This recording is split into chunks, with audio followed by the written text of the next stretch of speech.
Olá, caros ouvintes. Sejam bem-vindos a mais um programa do canal Top do Transporte. Uma realização das revistas Frota e Companhia e Log Web para levar informação até você da mais cobiçada certificação do transporte rodoviário de cargas. Eu sou José Augusto Ferraz, da multiplataforma Frota e Companhia. E eu sou Carol Gonçalves, do grupo Log Web. E agora vamos apresentar o mais atualizado panorama da cadeia produtiva de transporte, na forma de entrevistas com embarcadores de cargas de diferentes ramos de atividade e que participaram da eleição para a escolha das empresas Top do Transporte 2020. Perfeito, Carol. E hoje trouxemos um convidado muito especial que representa a indústria química, que reúne uma extensa lista de atributos na área de logística e passagens por grandes empresas como TAM Express e Ao Brasil, entre outras. Seja bem-vindo ao nosso programa, Luciano Ramos, supervisor de almoxarifado da Merck, e obrigado por aceitar nosso convite. Bom, Luciano, é um prazer receber você em nosso programa aqui, e para a gente dar início a essa nossa conversa, eu queria que você falasse um pouco da área de atuação, né, desse braço da Merck, que nós chamamos de um grande grupo, né? E qual que é essa área exatamente onde você trabalha, e contasse também um pouco também de seu histórico profissional e o seu papel na empresa, por favor. Ótimo, vamos falar um pouco da Merck. A Merck é uma indústria química farmacêutica, uma das mais antigas do mundo, né? Nós estamos com 352 anos no mercado.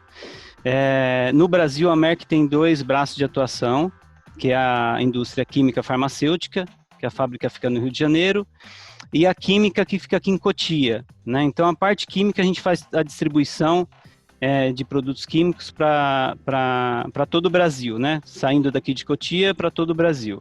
Atendemos as grandes farmacêuticas, inclusive a farmacêutica Merck, que fica no Rio, também é um cliente aqui da parte química. Então, a gente atende todas as farmacêuticas aí do mercado, grandes empresas de bebidas, enfim. Toda a parte química sai daqui de Cotia. Eu sempre tive o meu histórico voltado na área de logística, então, como eu comentei lá na última pesquisa, venho um pouco da companhia aérea, trabalhei na Varig, na TAM, também algumas transportadoras, como a Ao Brasil, que eu comentei, Via Expressa, e vim trabalhar aqui como embarcador. Esse ano, o Brasil e o mundo sofreram efeitos da pandemia do coronavírus, que se estendem até hoje. Como você resume o impacto desse fenômeno na área química, onde a Merck atua? Olha, o impacto que nós tivemos aqui não foi nem em questão de vendas, tá? Porque a Merck tem uma parte bem ampla de produtos, então acabou compensando, uma coisa acabou compensando a outra, né? Como eu expliquei no começo, a gente tem algumas linhas, então tem a parte química farmacêutica, tem a parte química, tem a parte de pigmentos de tinta, tem a parte química de indústria de bebidas alimentícias, enfim. Então, uma linha acabou compensando a outra, então, nesse aspecto nós não tivemos muito impacto. O impacto que nós tivemos, sim, foi na parte de transporte, então, por exemplo, toda a parte de perecível, eu tive uma complicação muito grande para embarcar, porque as companhias aéreas não tinham voos para nos atender, então, isso foi impactante. Impacto também com a equipe em si, então eu tive que alterar o turno das pessoas, nós tivemos que disponibilizar fretado, mudar a questão de almoço de todo mundo, refeitório enfim, nesse sentido o aspecto foi significativo. Na área de vendas não tivemos um impacto assim tão grande não. É sobre esse aspecto que eu queria que você comentasse um pouco mais, Luciano, em relação aos reflexos, né, dessa pandemia na sua área específica de transporte, né? Quer dizer, eu imagino que toda a sua rotina operacional sofreu mudanças nesse período. Você poderia falar mais a respeito disso? A mudança que nós tivemos nesse período, que eu comentei com você, inclusive agora, foi principalmente na parte de transporte. Então, nós tivemos que adequar toda a nossa parte de transporte, até porque as transportadoras são todas contratadas, né? A gente não tem um transporte próprio. Então, eu trabalho com alguns parceiros que inclusive foram assim, espetaculares nessa pandemia. Eles foram bem flexíveis, porque não é fácil você colocar as pessoas para trabalhar hoje em dia, né? Então, principalmente aqui para entrar, o motorista tem que ter todos os EPIs em dias, agora tem máscara e distanciamento, enfim, né? Então, isso nos ajudou bastante a ter parceiros fortes no mercado, tá? Mas, como eu comentei, tivemos impacto. Então, no transporte, no modal aéreo, nós tivemos que mudar o perfil de embarque, né? Então, a gente embarcava as cargas em padrão, né? Em transporte padrão. Então, nós tivemos que mudar para próximo voo. Alguns transportes que eram feitos aéreo, nós tivemos que fazer rodoviário, então Curitiba, BH, tudo que é mais próximo de São Paulo e que dava para atender dentro do prazo do perecível, nós tivemos que mudar para o transporte rodoviário, né, que nos atende. Óbvio, a empresa que nos atende hoje no aéreo fez também um excelente trabalho, enfim, mas tinha coisa que não tinha como eles alterarem, não tinha como eles mudarem isso, né? Escala de voo, enfim, porão. Então, tivemos que arrumar um jeito de fazer esse transporte acontecer. Mas agora já está bem mais tranquilo, tá?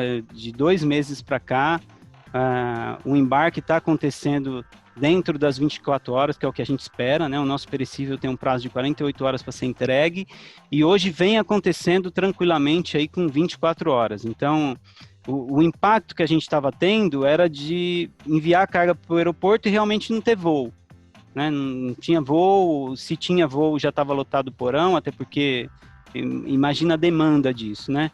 Todo mundo comprando via internet, então você imagina a demanda disso. Mas, enfim, conseguimos aí mudando os modais, né? Fazendo um intermodal aí, conseguimos despachar a carga e atender nossos clientes dentro do prazo acordado. Então, para vocês terem uma ideia, a nossa performance em termos de transporte, ela oscila entre 94% e 97%, né? E nessa época de pandemia, ele ficou numa média de 93% a 95%. Então, não acho que foi ruim. Não acho que foi ruim. Óbvio, tivemos que trabalhar isso com a equipe de transporte, mas não acho que foi ruim. Legal. Você acabou de falar, mas se você puder resumir os desafios enfrentados pelos fornecedores de transporte nesse ano, como seria? Bom, disponibilidade de pessoas, porque eu senti uma dificuldade na disponibilidade, por exemplo, de motorista, de caminhão, de não ter mesmo motorista para nos atender. Então, a própria transportadora, e a gente também sentiu isso aqui, eu afastei um colaborador por suspeita. Eu afastei ele, mais fulano, ciclano, beltrano. Então, ele teve que afastar 3, 4 colaboradores. Então, num dia específico, que eu tenho oscilação, é claro, de pedidos. Então, época de fechamento, por exemplo, eu tenho que chamar 3, 4 carretas a mais. E aí, a gente sentia essa dificuldade do transportador falar, olha, eu não tenho quem te mandar. Então, a gente teve que... Por isso que eu comentei com vocês que eu tive que mudar um pouco a questão de turno, tivemos que mudar aí o horário de carregamento, o horário de recebimento das docas, justamente para ter essa flexibilidade com os transportadores, né? E então, eu acho que foi isso. A parte do aéreo mesmo, que teve esse impacto que eu comentei com vocês. E a entrega final mesmo. Então, eu tive muito problema com o transportador chegar para mim e falar, Luciano, eu não tenho espaço para receber sua carga. A ponta não está recebendo, não tem disponibilidade de receber. Então, isso também impactou. Uhum. Perfeito. Bom, Luciano, a gente sabe que esse ano aqui foi um ano de aprendizado, digamos assim, né? Todo mundo se viu nas voltas com uma série de novidades, não? Tivemos grandes perdas nesse período, nós também tivemos grandes ganhos nesse período.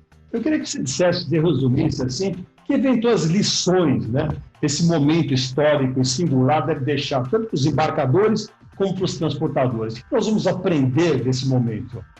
Eu acho que investir em tecnologia. Então, nesse momento, isso faltou muito para todos, né? Tudo bem que no meio dessa pandemia toda, a gente foi se moldando, né? Então, tinha muita gente que não conseguia fazer home office, enfim. Então, a tecnologia faz muita falta, né? A tecnologia, a cultura da informação, principalmente das transportadoras, né? Então, invista em tecnologia, invista em rastreamento de carga, em rastreamento de caminhão. Então, eu acho que isso traz, sim, um aprendizado para a gente nesse sentido, e que, antes de tudo, a hora que acontece uma coisa dessa que aconteceu com a gente agora, é parar, sentar, definir o que a gente quer fazer e fazer, né? Então, nós fomos aprendendo, sim, com susto, enfim, tropeçando e fomos aprendendo. Mas podia ter parado um pouco antes, até porque a gente não conhecia o que era uma pandemia, né? Tivemos uma há muitos anos atrás, mas a gente não sabia o que era uma pandemia. Então, isso é um aprendizado para a gente. Opa, vamos parar, peraí, o que a gente vai fazer? E a tecnologia é tudo. A gente vê que teve uma mudança grande nesse pequeno intervalo de tempo aí, 8 meses, a gente já teve uma diferença grande em todo o trabalho.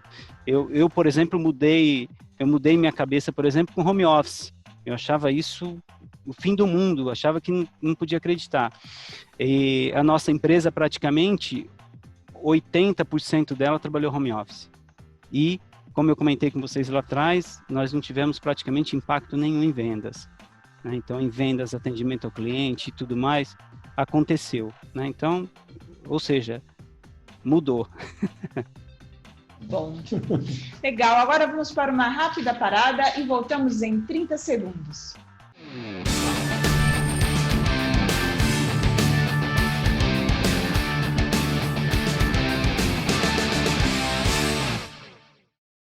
Bem, amigos, estamos de volta com o segundo bloco desse programa especial do canal Top do Transporte, produzido pelas revistas Frota e Companhia e LogWeb. Nosso entrevistado de hoje é o supervisor de almoxarifado da Merck, Luciano Ramos. E, Luciano, vamos falar um pouco do Top do Transporte 2020, que você ajudou, né, na medida em que respondeu a nossa pesquisa, que acabou evidenciando quais são as melhores empresas de transporte do Brasil eleitas pelo próprio mercado. Eu queria que você dissesse assim, qual que é a importância do Top do Transporte para os contratantes de fretes? Nossa, é muito grande para a nossa decisão, na nossa contratação. Quando a gente vai pensar em fazer um novo bid, é a primeira coisa que a gente pesquisa, né? Porque a gente precisa realmente encontrar os melhores.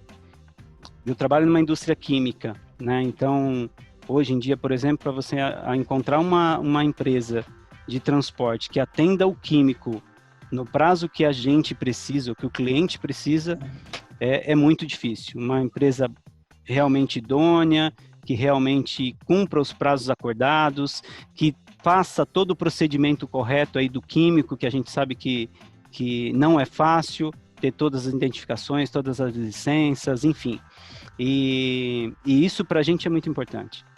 Legal. Ao seu ver, Luciano, como o Top do Transporte colabora para o desenvolvimento das empresas dedicadas ao transporte rodoviário de cargas? Como eu comentei, nós procuramos os parceiros lá.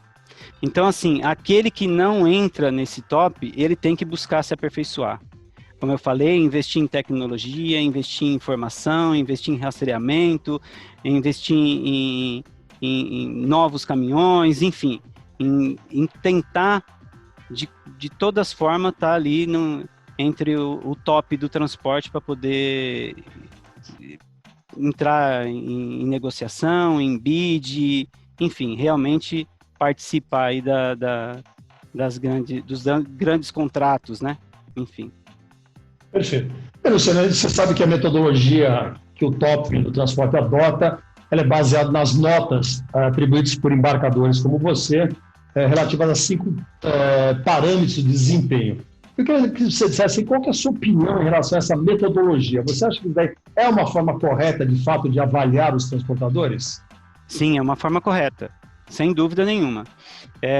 Como eu comentei, assim, para mim é muito importante a parte de performance da transportadora, mas sim a parte de como essa transportadora lidar com a minha carga no dia a dia. Então, a gente avalia muita coisa quando vai avaliar uma transportadora, né?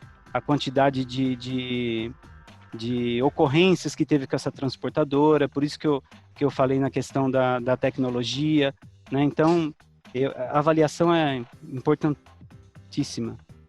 Legal. Por fim, Luciano, que recado você daria aos transportadores que nos ouvem, como um incentivo para alcançarem um reconhecimento como empresa top do transporte? Eu aconselho investir em tecnologia da informação, até porque as transportadoras não têm essa cultura de informação e para nós hoje em dia isso é essencial. Bom, eu queria agradecer a presença do nosso convidado, o supervisor de almoxarifado da Merck, Luciano Ramos, e também parabenizá-lo pela sua participação na eleição das empresas top do transporte 2020. Suas considerações finais, por favor, Luciano. Olha, eu considero que é um ótimo programa e que realmente faz a diferença e faz com que os transportadores realmente se adequem a nova exigências do mercado e ele consegue se atualizar, né? Ele consegue se atualizar, ver o que realmente ele precisa fazer. Pelo menos ele tem um foco, né? Ele tem aonde ele precisa chegar para estar nesse top. Então, eu acho isso essencial para o mercado. Obrigada, Luciano, e obrigada, ouvintes do canal Top do Transporte. Vamos ficando por aqui e até o próximo programa. Bem, amigos, obrigado pela sua audiência. Para saber mais sobre esse assunto, acesse os portais de Frota e Companhia e LogWeb ou ainda através do próprio portal Top do Transporte 2020. E também você pode consultar as edições digitais das duas publicações ou ainda ouvir os nossos podcasts e assistir os nossos canais de vídeo. Ou então nos acompanhe através das nossas redes sociais. Muito obrigado e até o próximo programa.